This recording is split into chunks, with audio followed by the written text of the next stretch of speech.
ये चैनल हमने लॉकडाउन में शुरू किया था और 25,000 से ज़्यादा सब्सक्राइबर्स हो चुके हैं। तो जो इसको पहली बारी देख रहे हैं, हम नेशनलिस्ट इशू पे, लीगल इश्यूज पे, इकोनॉमिक इश्यूज पे, बहुत इंपॉर्टेंट इश्यूज पे इन डेप्थ बात करते हैं। मैं रोज आके करता हूं। तो जो पहली बारी देख रहे हैं, इसको प्लीज सब्सक्राइब कीजिए और चैनल से जुड़िए ताकि हम अपनी आवाज हर जगह पहुंचा पाए।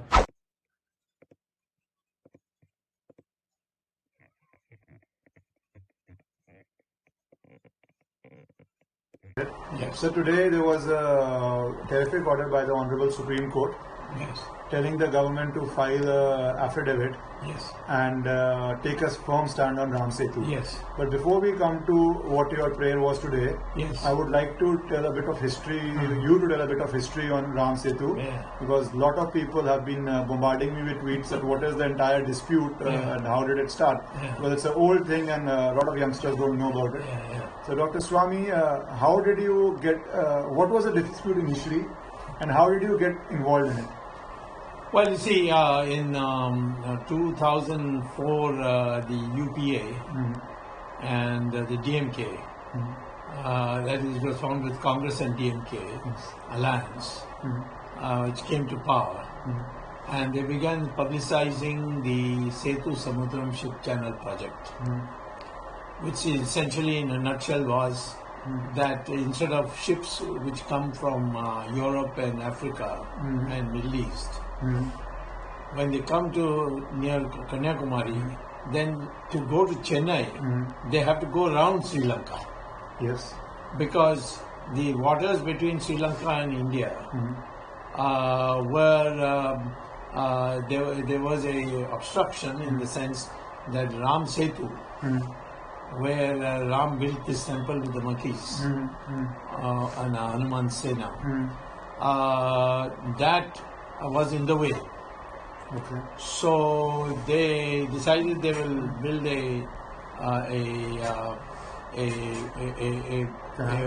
canal on the ground in underwater, and then cut through Ram Setu. And they announced it with some 3,000 crores as the allocation. Okay. Now, in secret, or because our media was compliant, this project was actually cleared by Mr. Vajpayee's government, Okay. with Mr. Arun Jaitley as the Minister of State for Shipping, Okay. and DMK as partners. So to please the DMK, Vajpayee had decided to go along, but it had been kept a good secret. Now, so when I saw the public statement of Sonia Gandhi and Karunanidhi, and Karunanidhi's blatant statement that they broke the Babri Masjid, we will break the Ram Setu. Oh, he said to that extent. He said that. So I was aghast. But, that time I was Janata Party president. And there was, I was not directly involved in this Hindutva movement. But suddenly one day, both Ashok Singhal and Sudarshan, the Satsang Chalak, they contacted me Okay. and said, you have to take up this case.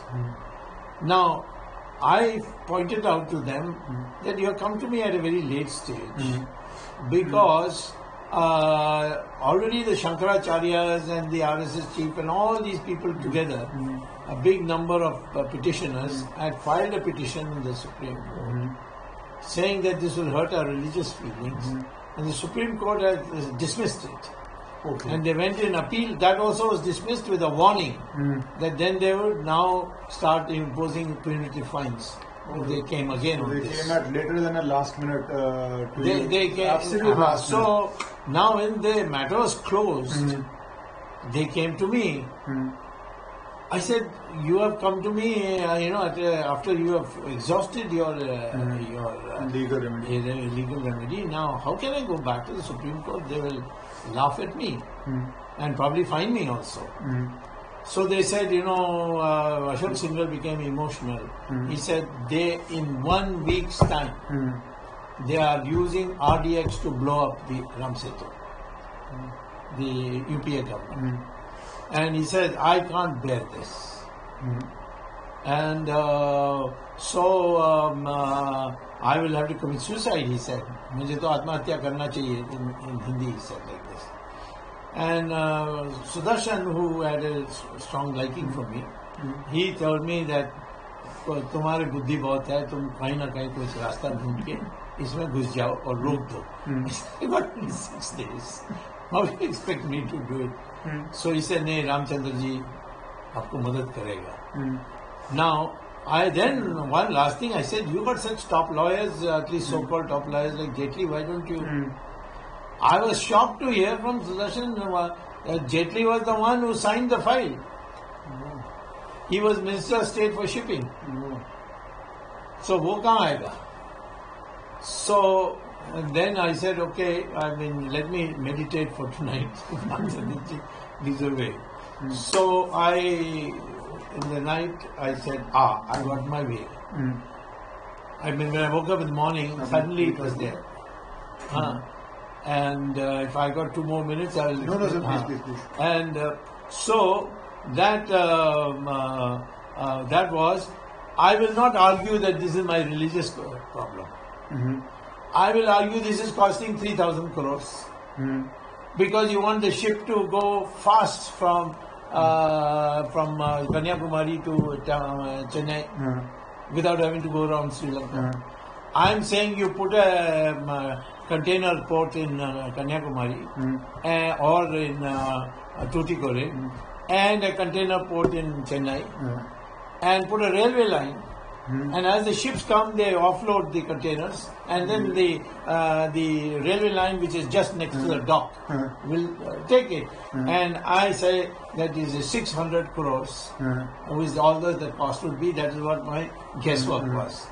And then I went and met some people who I known in what was then called Planning Commission. I said, have you people ever thought of this? He says, yes, we have a report on exactly this. So I said, Ramchandra ji is giving me. So I filed a petition saying that this was biased, it is unreasonable, a huge expenditure when we can get the same thing done with much less cost. 1/5 the cost, Yeah. So the Chief Justice, who was really those days very soft on anything which was controversial. He was against taking anything controversial. It was posted before him. Now 4 days were left. And so I went on the morning when as it was listed, and I found the Chief Justice door lock put on it. So I got shocked, and I was supposed to have a case, and the man, there's a lock. When I asked the registrar, he said last night Sonia Gandhi has sent him to South Africa. Maybe she found him to South Africa to speak on Mandela's memorial, and so he's not going to come back for 1 week. I said, but then you would have given my petition to the next judge, senior most judge. They said, no, but he has written on the file that this shall wait till my return. That means after the thing is blown up. So I don't know what to do, and Roshna said, you have no options now, let's go home. I said, my wife, that is Roshna. So I said, listen, no, it can't be. I'm going to go and make a mention as soon as the second bench, which is Agarwal, his bench 6 have gone. She said, oh, he's the most rude person. He will rebuke you and will bring shame to you. So I told her, then you go home. I will bear the shame. Lord Rama will take care. So I went there, and but she, of course, stayed on. But I went with her to the court, and at 10:30 I got up. So Agarwal, was angry. He said, "Who are you to stand, Mr. Swami? Is your name in the cause list here?" I said, "No." Then, what made you come here? So I said, my thing was registered, notified in the cause list of the Chief Justice. I went this morning, and there's a lock. And then when I asked the registrar, he said we can't list your thing in any other court because there is a direction that it shall be in the Chief Justice Court.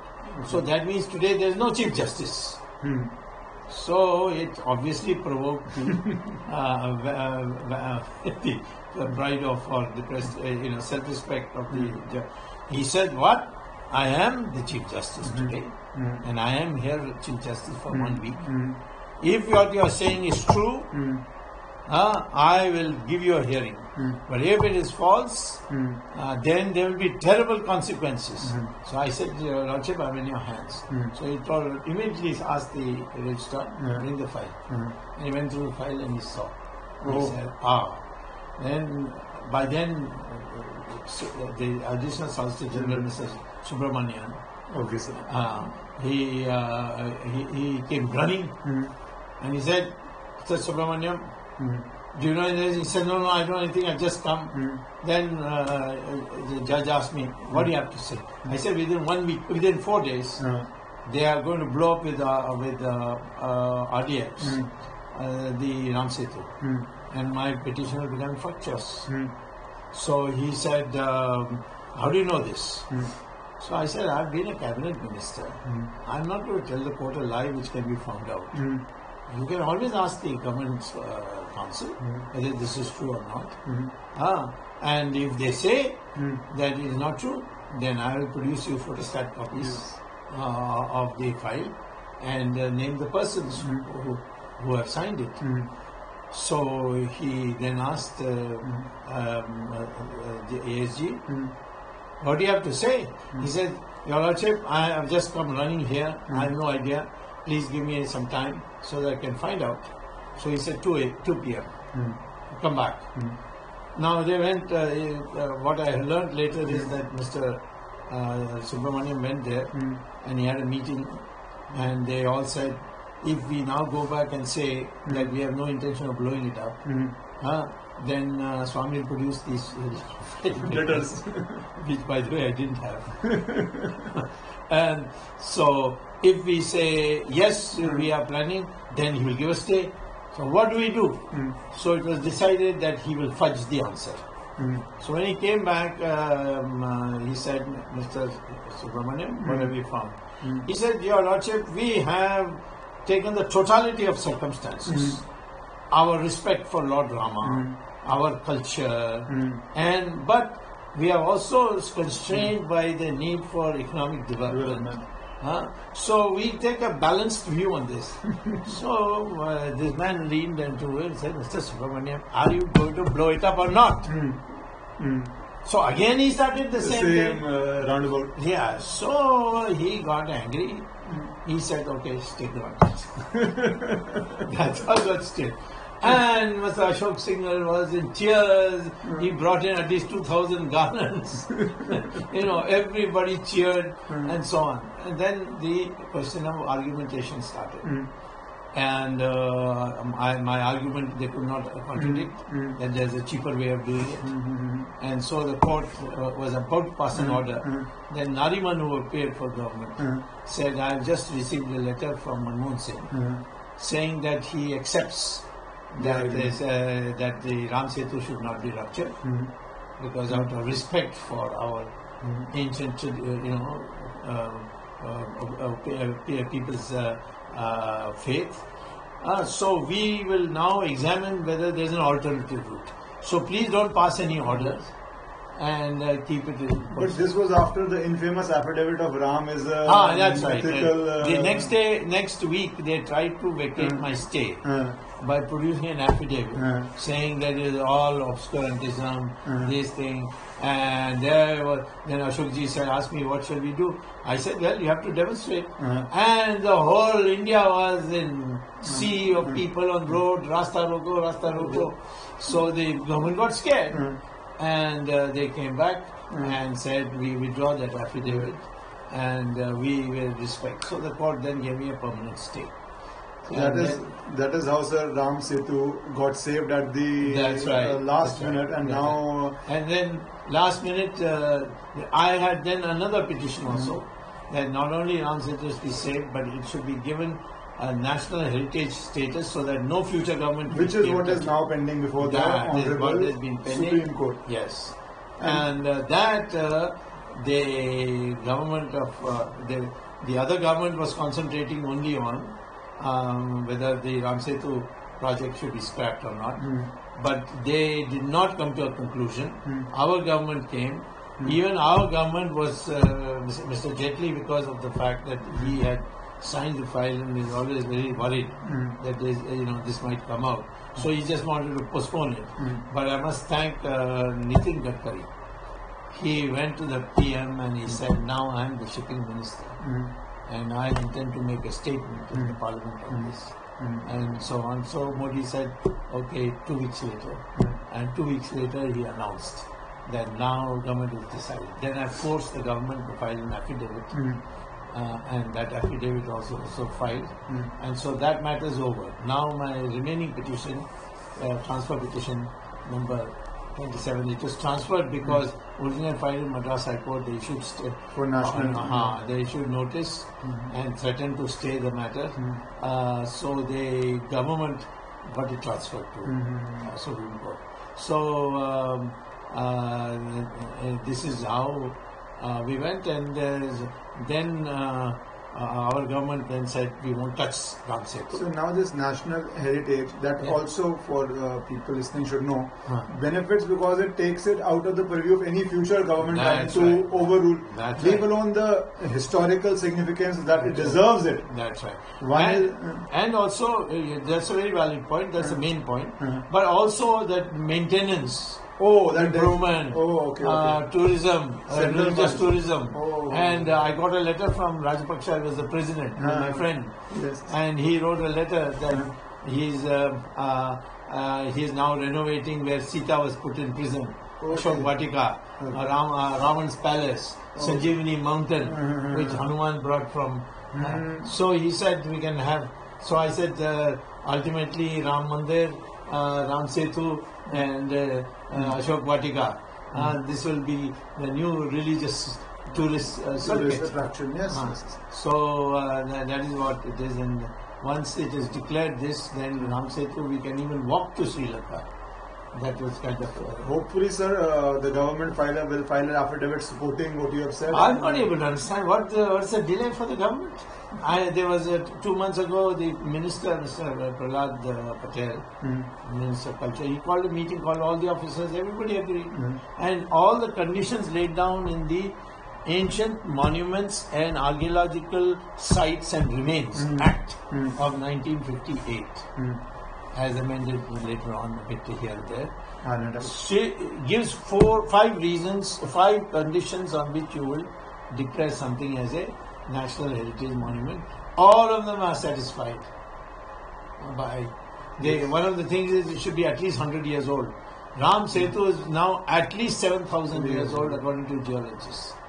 So, and the stone by which it is made, that you cannot find in the ocean because it's a coral, and corals are only found in on the coast.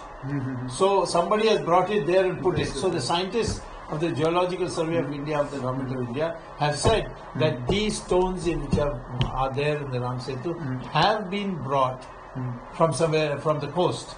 Who brought them and all, we can't say. But we know from Ramayana, Valmiki, that Hanuman brought and he put the stone and it started floating. This also starts floating. The moment you take out the stone, it starts floating. Thank you, Dr. Swami, for telling everybody how Ram Setu was saved and how making it a historical monument prevents future governments, that also provides funds to develop it as it rightfully should be developed, and then every pilgrim can go and visit there. Thank you, Dr. Swami. The last one went very well. Huh? Yes.